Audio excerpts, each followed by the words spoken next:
Hello guys, dito sa video na to ay tuturo ko sa inyo kung paano yung pwede nyong maging routine as a day trader. So before, actively trading ako as a day trader.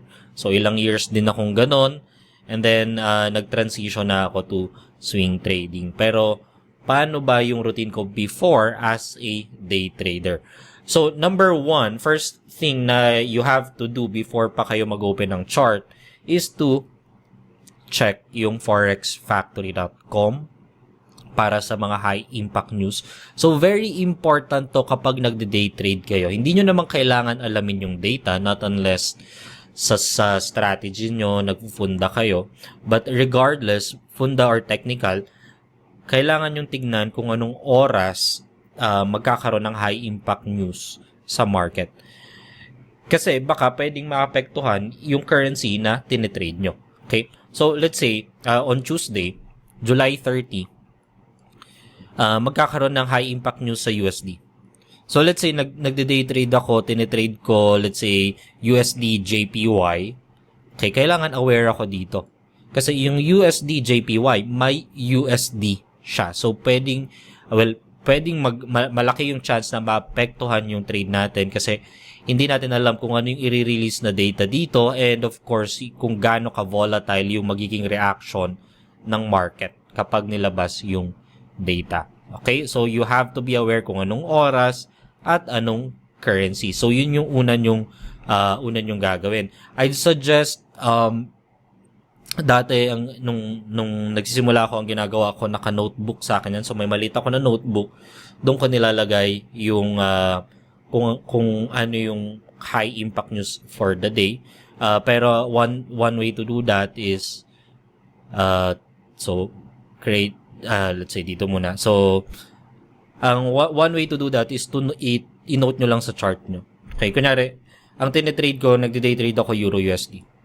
Okay, Euro USD. So ilalagay ko yan, lalagay lang ako ng text na okay, let's say 10 PM may high impact news. Okay. Ayan. So every time na titingin ako dito sa chart na to, alam ko na may high impact news mamayang 10 PM. Okay? Or pwede kayong mag-notepad sa computer nyo. Alright? So that's number one. Number two is to review your journal. I assume na may journal na kayo.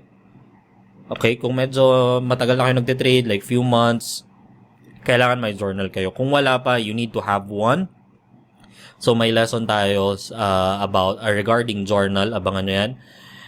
Pero it's very important na meron kayong journal para ma-review nyo yung past trading session nyo. Paano yung performance nyo, paano yung state of mind nyo, ano yung mga setup and all.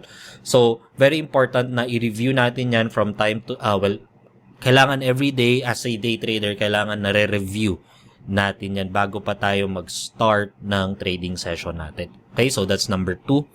Now, so anong oras ba dapat tayo as a day trader? Anong oras tayo dapat nag-open ng chart? Anong oras dapat tayo nagtitrade, right? So, gawa muna tayo ng layout. So, papakita ko sa inyo yung layout ko before as a day trader. So, ito yung layout ng chart ko before. So, as you can see, meron akong 1, 2, 3, 4, 5 charts na naka-open dito. So, ang time frame na tinitrade ko before is 5 minute. Okay? Pero kailangan aware ako sa nangyayari sa daily, sa 4 hours, sa 1 hour, and sa 15 minute time frame. So, hindi nyo naman kailangan maging ganito agad kayo. Alright? Sa akin lang to kasi gusto ko nakikita ko yung long term and short term. Okay? So, punta tayo dito. Okay? Tanggalin muna natin to. Erase. Okay. So, ang ginagawa ko sa chart ko kapag nagde-day trade ako, so first, kailangan ko, punta ako sa settings, then dito sa, events, chine-check ko tong session breaks. Okay, so ano ba tong session breaks? So, ito yung parang, itong line na to, it means, panibagong day. Okay, so ito, previous day. So, ito yung Thursday. Ito, Friday. So, dito nag-end yung Thursday's trading activity. Then, dito nag-start yung Friday's trading activity. Okay? So, ganyan ko siya ginagawa. So, parang kung titingnan ko yung Thursday's trading activity, ito yung nangyari sa kanya. So, from here, so dito nag-start, dito nag-end. Okay? Ito yung isang buong araw, isang buong trading session. Sa point of view ng 5-minute time frame. Okay? So, pwede rin kung tinetrade nyo 15-minute, hourly, wala namang problema. Okay? Mas prefer ko lang nakaganito. So, anong oras ba? Yun muna pala, no? Anong oras ba ako nag-open ng chart kapag nagde-day trade ako? So, Asian session, hindi ako nag-open ng chart dyan. Okay? Hindi ako nag-open ng chart. So, wait lang. Ayan. Okay? I'll tell you why. Okay? Bakit hindi ako nagte-trade ng Asian session? So, ilabas natin yung indicator na volume. Kung makikita nyo, let's say Euro USD. Euro USD. Okay? So, ito, Asian session. 5 a.m. nag-start. Kung makikita nyo yung volume indicator, walang volume. Walang volume. So, that means, wala masyadong trading activity na nangyayari dyan. Majority, mga bots yung nagtitrade dyan. And, also, mataas yung spread kapag nag-trade tayo ng Asian session. So, walang volume, ganun. So, nag-start akong and also, kaya siya walang volume, kasi ang open lang dyan, Sydney, Tokyo, New Zealand, na central market. Okay? So, hindi sila ganun kalaki. Not unlike London and New York. Okay? So, around 2 p.m. Philippine time. So, Philippine time pala, yung mga sinasabi kong oras, Philippine time na. So, around 2 p.m. Philippine time, dyan ako nag-open ng market. Kasi by 3 p.m. mag-open yung London market. So, dito na, medyo maganda yung volume na pumapasok sa market. So, okay na mag-trade. Okay? So, kung papansinin nyo dito, so ito, Asian session, walang volume, then come mga, 1400, so mga 2 p.m. So, nagpe-prepare na ako niyan ng watch list ko. Okay, so ito, 2 p.m. yan. Then, by the time na mag 3 p.m., okay, 1500, ito, open na yung London market. So, kung mapapansin nyo, lumalaki na yung candlestick. Right? May volume na pumapasok. Hanggang, So, ang optimal trading hours sa day trader is 3 p.m. to 12 midnight. Okay? 3 p.m. kasi open yung London. Okay? 12 midnight. So, midnight. Close ng London. Okay, yun lang. Beyond 12, medyo hindi na rin okay. Ang open na lang dyan, New York. Okay? So, ang pinaka-optimal is from 9 p.m. to 12 midnight. Kasi yan yung overlap ng London and New York. Okay? So, ibig sabihin, sabay silang open. So, mas malaki yung volume na papasok. So, kung makikita nyo ito, 8:30, so pre-market, lumaki na, may mataas na volume. So 8:30 to midnight, dyan okay mag-trade. Okay? Pero 3 p.m. okay na yan. Depende rin sa market na tinetrade nyo. So let's say Euro, GBP, USD, volatile na at pag-start ng 3 p.m. Okay? So yan. So does it mean kailangan yung nakatutok sa chart from 3 p.m. to midnight? Hindi. Okay, kasi sobrang tagal na mababurnout kayo niyan. Okay? So, ang pinaka titignan nyo lang is first 2 hours ng market open.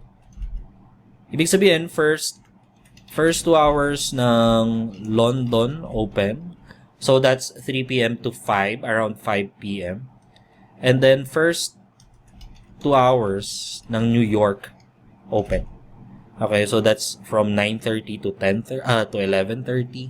Ganyan. So, yung mga first 2 hours lang ng market. Kasi dyan may parang nag-i-inject ng volume sa market. So, yan yung optimal trading hour. So, hindi nyo kailangan magbabad sa chart. Okay? So, okay. Now, alam nyo na to, yung mga time, yung mga optimal time kung paano mag-trade. So, ako, nung nagde-day trade ako, ang tinitrade ko lang, gold and German DAX. Okay? So, dalawa lang.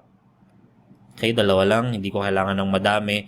So, yung German DAX, since German index to, tinitrade ko to from 3 p.m. to around 5. Siguro mga 5 to 5:30. Sabihin natin 5 p.m. Okay, 5 p.m. German DAX. Yung gold, tinitrade ko to from 8:30 to midnight. Okay, yan yung routine ko before.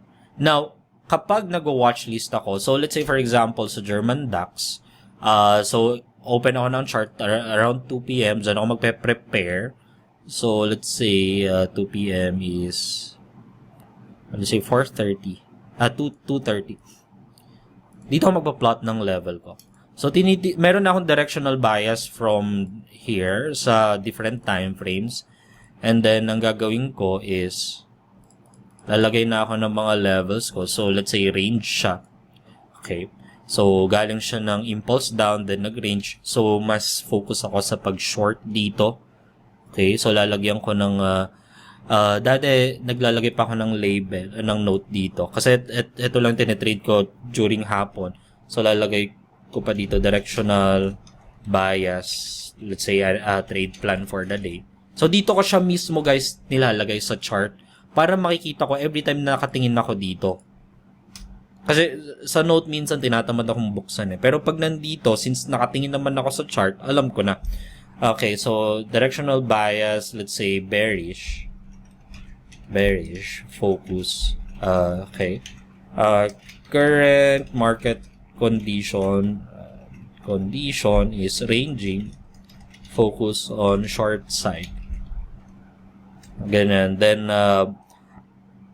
yung risk, pwede nyo rin lagay risk per trade, maximum exposure, daily drawdown, blah blah blah. Pwede nyo in-note para ma-remind lang kayo every time na nakatingin kayo dito sa chart na to. Okay? So, for 2 hours, dyan, naka-focus lang ako dyan. So, sa kabilang monitor ko, maybe nanonood ako ng Netflix, nagpapatugtog ako, or kung ano-ano. Pero dito, ito yung focus ko lang. So, iniintay ko lang, pumunta dito yung price. Okay? So, nagano ako ng mga hypo ko dyan. Let's say, for example, first scenario is, okay, so yan yung first scenario is to short from here. Yan yung best setup na pwede kong i-trade. Pero what if hindi siya mag-play out? From here, bumaba na lang siya. So, dun ako sa second hypo ko, which is this, breakdown and breakdown retest. So, number 2. Kasi hindi ko naman alam kung kung pupunta ba talaga dito yung price, right? What if hindi? So, kung hindi, edi, yung second scenario yung pwede kong i-trade, right? So ganun, nagbibid lang ako ng different scenario na pwedeng mangyari based din sa trading plan ko, right?